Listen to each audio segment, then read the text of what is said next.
Close your eyes for a second. Imagine you're standing at the edge of an invisible force field.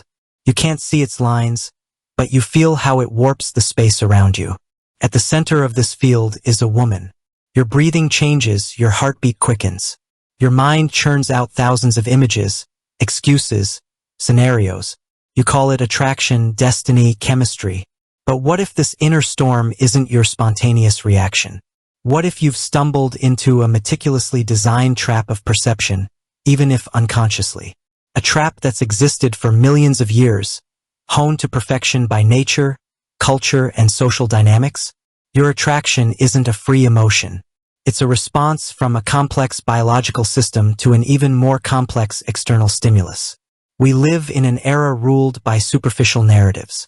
We're sold the idea that relationships are a marketplace of equal opportunity, where two free individuals connect based on shared interests and mutual liking. This story is convenient, politically correct, and deeply naive. It ignores the fundamental, often dark layer of human psychology, where ancient, instinctive survival and reproduction programs operate, not logical agreements.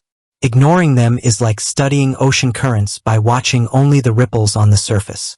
You might build a beautiful ship, your personality, career, social media avatar, but if you don't grasp the underwater currents and magnetic anomalies, you'll still crash on rocks or drift into the unknown.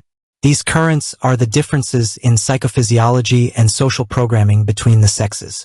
And today, we'll explore the most powerful one, the female psychological field, and how it often directs male attraction, even against her will. Today, we'll shatter the main infantile myth fed by rom-coms and pop psychology. The idea of woman as a passive prize that a man must win through his actions. It's a childish, linear model. You do, succeed, show care, joke. She gives her attention, affection, love. Reality is nonlinear and paradoxical. In the context of attraction, a woman isn't a static target. She's an active force field. A field that doesn't just exist, it evaluates, filters, tests, and shapes the man's behavior within its range. You don't choose her in the traditional sense.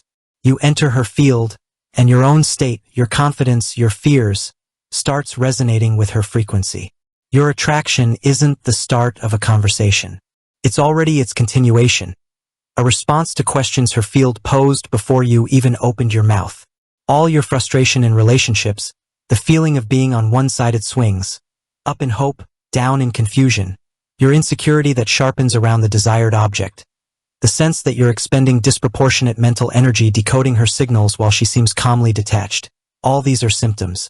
Symptoms that you're playing a game whose rules you don't understand, blaming yourself for losing, "I'm not good enough," instead of the invisible mechanics of the game itself.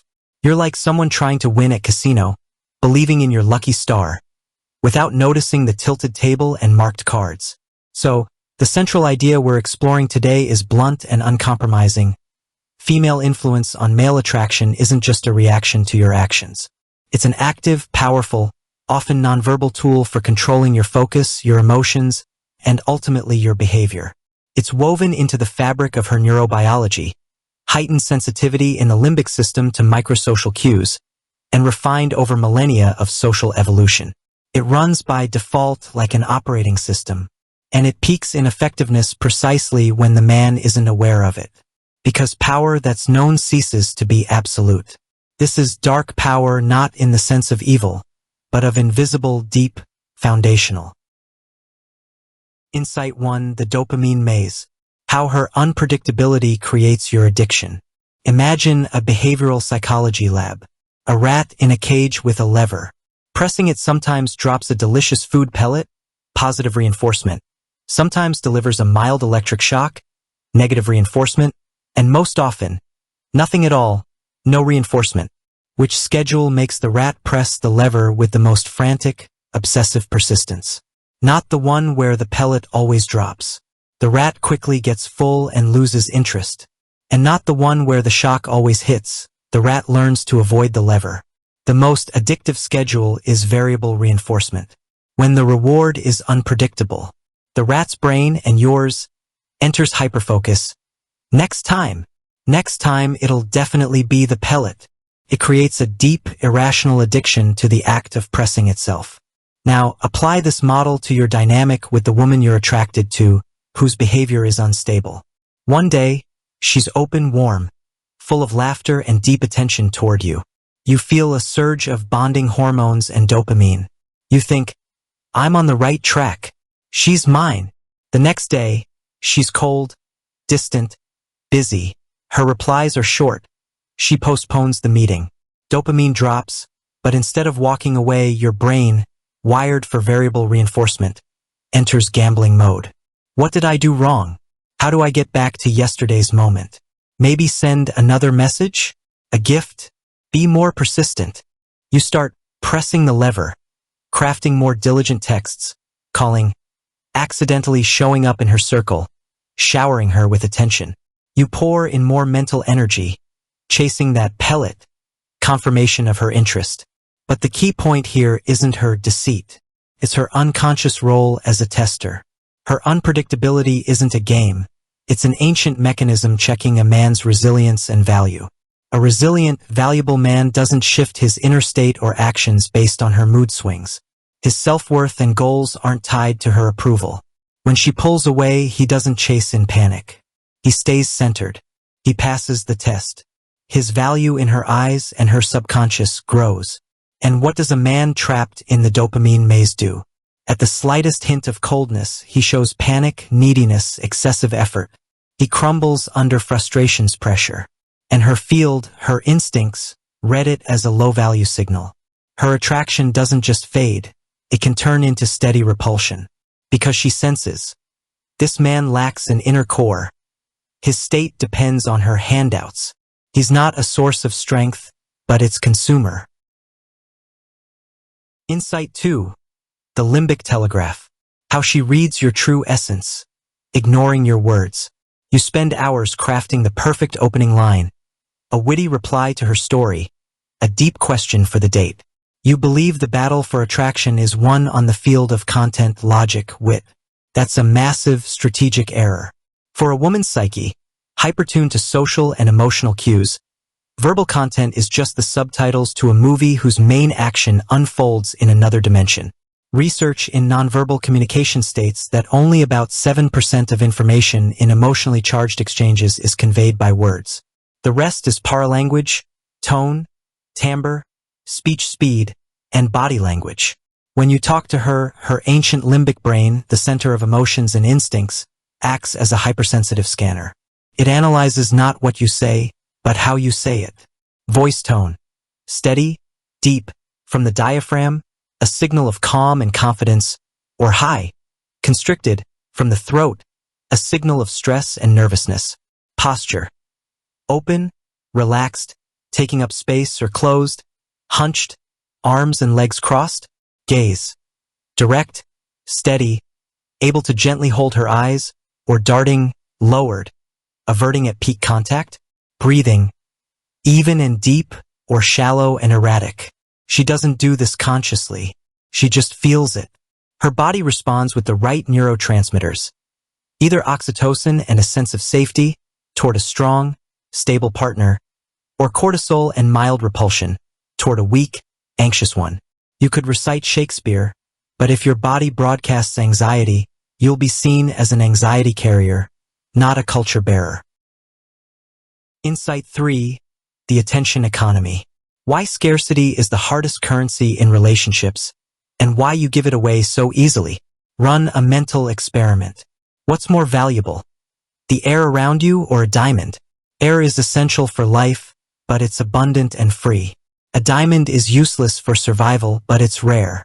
Its value is artificial, yet absolutely real in human exchange. Now, apply this to relationships.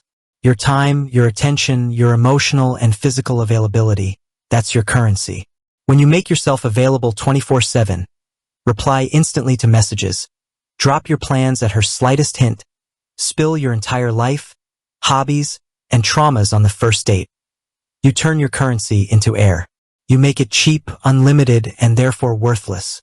Women's psychology, again, on an unconscious, instinctive level, perceives a man through the lens of his scarcity. Not in terms of flaws, but in terms of the rarity of his resources. A man with a full life, a mission, social circle, schedule. That's a man whose attention and time are scarce resources. Earning that resource feels like an achievement. But when you offer it unsolicited and in excess, you destroy the foundation of your value. You become not a diamond, but air. Safe, familiar, but not sparking the thrill of the hunt or stimulating the dopamine system of anticipation. She might value you as a friend, but attraction, that wild, irrational force, feeds not on abundance, but on scarcity and challenge. Your constant availability kills both. So what's the way out? Not by playing hard to get, artificially creating scarcity, becoming a cold manipulator. That's a dead end into neurotic relationships. The real exit lies in a fundamental shift in your position, from an object reacting to her field to a subject creating your own. Stop being a satellite orbiting her gravity and become an independent planet. First step. Invest in your own sovereignty. The focus must shift radically from, how do I make her like me, to, how do I build a life I'm proud of, regardless of anyone else? It's not selfishness. It's the foundation. When you have your own project, whether it's business, art, sports, research, or a social mission, you gain an inner core. Her fluctuations stop being earthquakes in your world. They become weather outside your solid home. You become unpredictable to her old testing patterns because your responses are now driven not by her behavior, but by your inner goals. And unpredictability rooted in strength, not weakness, is the start of true respect, and, as a result, lasting attraction. Second step, mastery of nonverbal dominance, in a positive sense. It's not about aggression, but presence. Learn to command your physical vessel. Breathe from your belly, calming your nervous system. Stand tall, taking up space without aggression. Move slowly and deliberately. Be comfortable with silence, not filling pauses with scattered words. Hold a calm, interested gaze. This is the language that speaks to her limbic brain. When you communicate in this tongue of confidence and calm, you connect on the deepest level, where true attraction is born, bypassing social masks and games.